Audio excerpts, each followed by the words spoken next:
Rohingya मुसलमानों को लेकर के सरकार हो, विपक्ष हो, आतंकवादी हो, हुर्रियत हो, सब एक प्लेटफॉर्म पर हैं। और क्या वजह है कि वहां धारा 370 का बात कही जाती है, 35A की बात कही जाती है, जब वहां 5 लाख हिंदुओं को बसाने की बात होती है जो 70 साल से शरणार्थी की स्थिति में रह रहे हैं। तो ये रोहिंग्या मुसलमानों को लेकर के जो कश्मीर के अंदर यूनिटी नजर आती है, इसके पीछे आपको क्या मंशा नजर आती है और कौन सी ताकतें हैं जो इसको आगे बढ़ा रही है?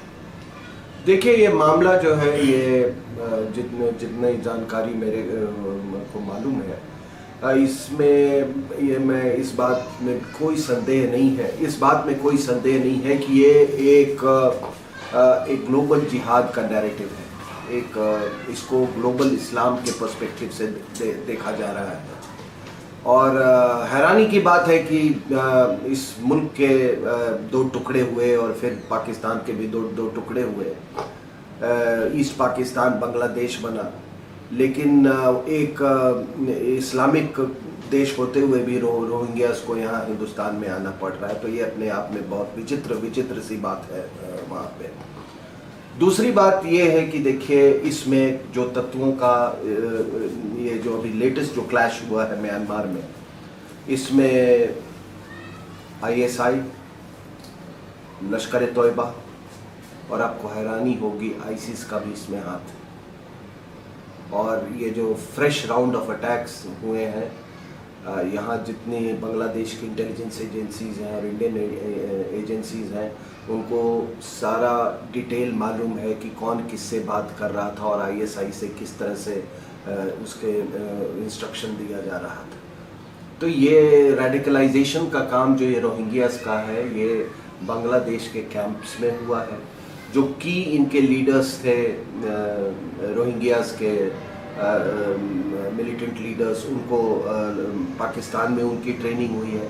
और बाकी इनके कार्डर्स को जो कि इन्होंने रिक्रूटमेंट किया वो रेफ्यूजी कैंप से कोक्सेस बाज़ार वगैरह एरिया में, वहाँ रिक्रूटमेंट के बाद उनको ट्रेनिंग दी गई है ISI और लश्कर तोयबा द्वारा ये चिटागोंग हिल ट्रैक्ट्स में।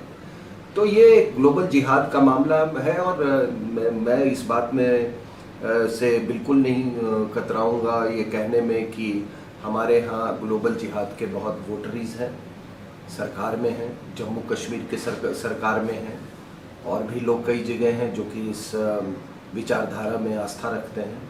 तो उन्होंने ये पूरे रेडिकलाइज लोगों को वहाँ जाके बसा दिया है और इसका परिणाम अच्छा नहीं होगा हमारी सुरक्षा के लिए।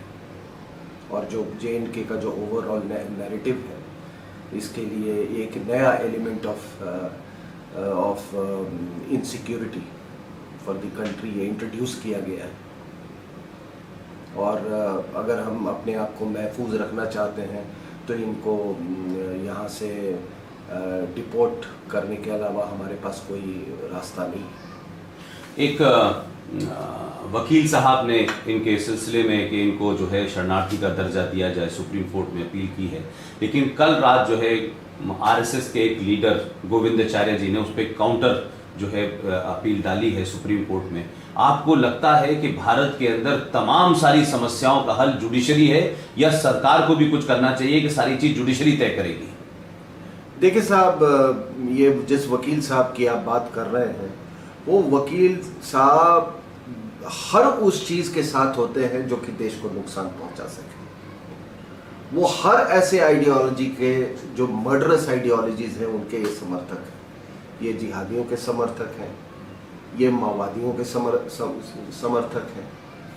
तो उनका ये कहना मुझे उसमें आश्चर्य नहीं होता है, लेकिन मुझे सबसे हैरानी की बात होती है कि ये कुछ जो अपने लॉयर्स और कुछ इंटेलेक्चुअल्स और कुछ जर्नलिस्ट, जिनको जो कि ये माओवादी विचारधारा और ऐसे जिहादी विचारधारा को सपोर्ट करते हैं, उनको क्यों नहीं टेररिस्ट माना जाता है? उनको क्यों नहीं टेररिस्ट का दर्जा दिया जाता है? आप बताओ साहब, ये जिहाद या ये माओवाद का क्या है? ये जिहादी स्कूल खोलता है या माओइस्ट जो टेररिस्ट है वो क्या स्कूल खोलता है? वो अस्पताल खोलता है? क्या वो सड़कें बनाता है? क्या वो डेवलपमेंट के लिए रो रहा है? तो आप ये जो ओवरग्राउंड जो ये इनके सपोर्टर्स हैं, जिस वकील साहब का आपने नाम लिया, और भी कई हैं, जर्नलिस्ट भी हैं इसमें शामिल, ये इन लोगों को भी दहशतगर्द के दर्जे में क्यों नहीं खड़ा करके रखना चाहिए? ये जो अंडरग्राउंड जो ये है जिहादी हैं और माओइस्ट हैं, उनसे ज्यादा ये खतरनाक है। लेकिन क्योंकि इनको अंग्रेजी बोलने आती है या लिखने आती है अंग्रेजी, तो ये वो इंटेलेक्चुअल का गार्ड पहने हुए रहते हैं। तो ये मुझे बहुत खुशी की बात है कि उस वकील साहब के खिलाफ, मतलब विचारधारा के खिलाफ भी कोई सुप्रीम कोर्ट में, लेकिन ये सारी चीजें सुप्रीम कोर्ट की बात नहीं है। ये देश के सुरक्षा, देश की अखंडता से इसका सरोकार है। और जो तथ्य मेरे सामने हैं, ये पूरी रोहिंग्या इशू को लेके, ये तथ्य अपने आप में बहुत खतरनाक है। ये जो रोहिंग्या के जो मेन फोक है, ये over a period of time ये बहुत रेडिकलाइज्ड हो चुके हैं। इनकी कुछ इनकी मुश्किलें होंगी, कुछ इनका अपनी समस्या होगी, जिसके कारण ये अपना मूवमेंट चला रहे थे, इंसर्जेंसी चला रहे थे। मैं उस चीज में नहीं जाना चाहता, लेकिन इस बात को भी नहीं नकारा जा सकता कि ये रेडिकलाइज हो चुके हैं। और ये अब मतलब रेडिकलाइज होने का, there is nothing called local jihad in this world. हर जिहादी ऑर्गेनाइजेशन एक ग्लोबल जिहादी ऑर्गेनाइजेशन है। नहीं तो आपने कभी दो जिहादी तंजीमों में कभी आपने देखा है लड़ाई होते हुए? चाहे वो तहरीके तालिबान पाकिस्तान और अफगान तालिबान को लड़ते हुए देखा है कभी? या लश्कर तोयबा या जैश ए मोहम्मद को आपस में आपने लड़ते हुए देखा है? हाँ, शिया सुन्नी ग्रुप्स में हो रहा है, पाकिस्तान में और कई जगहों पे हो रहा है, लेकिन ये सब ग्लोबल जिहाद का हिस्सा है। और हम उसको फिर से एक बार ये एलिमेंट, रोहिंग्या एलिमेंट इंट्रोड्यूस करके हम इम्पीटस दे रही है ये ग्लोबल जिहाद को। मेरा एक सवाल और है सिंह साहब, जिस तरह से रोहिंग्या मुसलमानों का हमारे देश में समर्थन जगह जगह से बढ़ रहा है, वो हैदराबाद में भी जाके बस गए, कौन से रास्ते से गए वहाँ बस गए, वो जम्मू कश्मीर में भी जाके बस गए।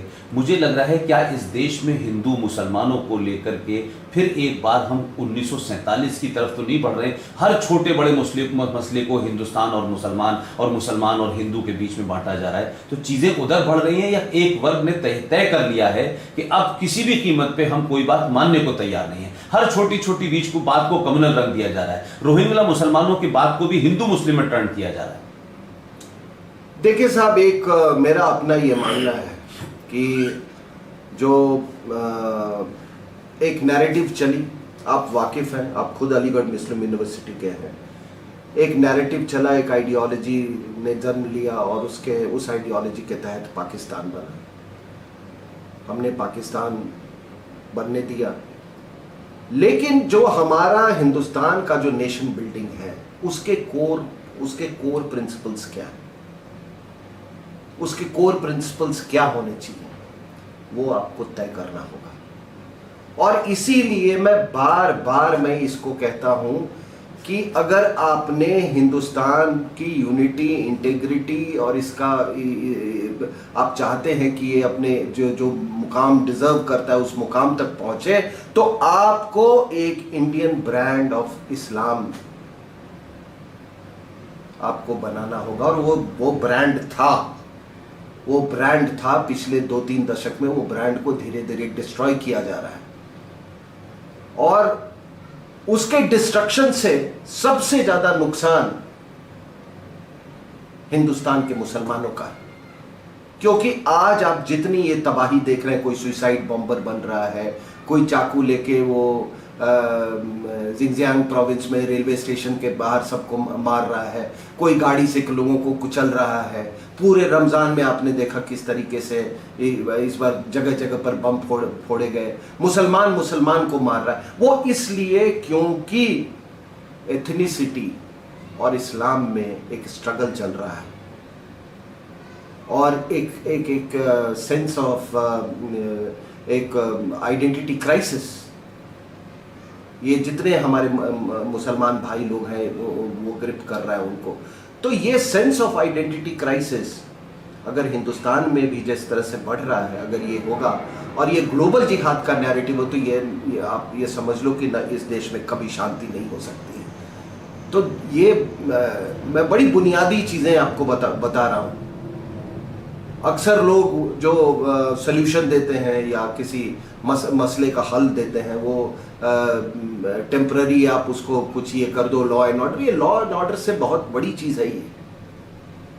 जब तक साइकोलॉजिकल यूनिटी नहीं होगा, फिजिकल यूनिटी हो ही नहीं सकता, और उसके लिए अपने नैरेटिव बनाने होंगे। तो मैं अगर कहता हूं कि इंडियन ब्रांड ऑफ इस्लाम होना चाहिए, जो कि इस मिट्टी से जुड़ी हुई हो, क्योंकि 80% यहाँ पे मुसलमान जो है वो हिंदू थे पहले, उनकी इबादत में कोई ये नहीं है। लेकिन भाई अगर भोजपुरी बोलने वाला है तो भोजपुरी बोले, गुजराती है वो गुजराती हिंदू और गुजराती मुसलमान में कोई फर्क नहीं होना चाहिए इबादत के अलावा।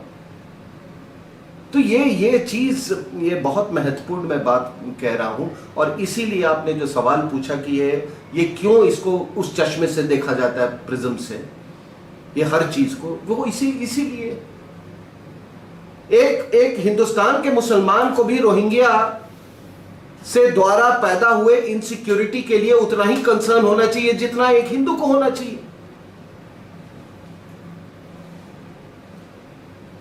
अगर ऐसी बात नहीं है तो फिर हमारे कहीं नेशन बिल्डिंग के प्रोसेस में कुछ बहुत खामियां हैं।